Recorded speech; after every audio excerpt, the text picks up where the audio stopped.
पिछली कथा के बाद भगवान गणेश माता पार्वती के लाडले पुत्र और शिव के प्रिय गणों के स्वामी बन चुके थे। वे कैलाश पर्वत के द्वार पर हमेशा अपनी माता की आज्ञा का पालन करते हुए खड़े रहते थे और सभी देवी देवताओं और ऋषि मुनियों का सम्मान करते थे। उनकी बुद्धिमत्ता और शक्ति का लोहा सभी मानते थे। एक दिन भगवान परशुराम, जो भगवान विष्णु के प्रचंड अवतार थे, अपने गुरु भगवान शिव से मिलने के लिए कैलाश पर्वत पहुंचे। परशुराम ने अपने गुरु से बहुत समय से मुलाकात नहीं की थी और वे उनके दर्शन के लिए अत्यंत व्याकुल थे। जब वे कैलाश के मुख्य द्वार पर पहुंचे तो उन्होंने एक गजमुख बालक को देखा जो द्वार पर खड़ा था। बालक कोई और नहीं, भगवान गणेश थे।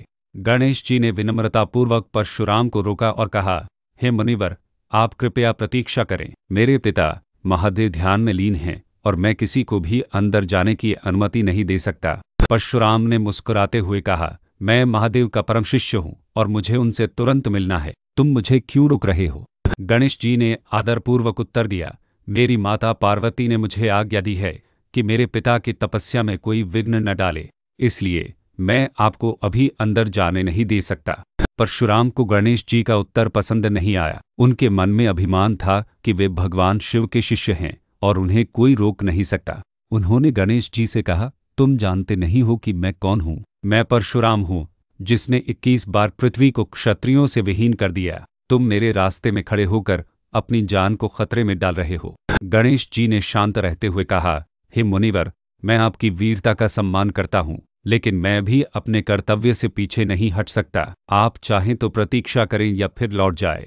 यह सुनकर परशुराम का क्रोध चरम पर पहुंच गया। उन्होंने अपना फरसा कुल्हाड़ी, जो उन्हें स्वयं भगवान शिव ने दिया था, उठाया और गणेश जी को ललकारा। गणेश जी ने भी युद्ध के लिए अपनी तैयारी कर ली। दोनों के बीच एक भयंकर युद्ध शुरू हो गया। परशुराम अपने फरसे से लगातार प्रहार कर रहे थे, लेकिन गणेश जी अपनी अद्भुत शक्ति से हर प्रहार को विफल कर रहे थे।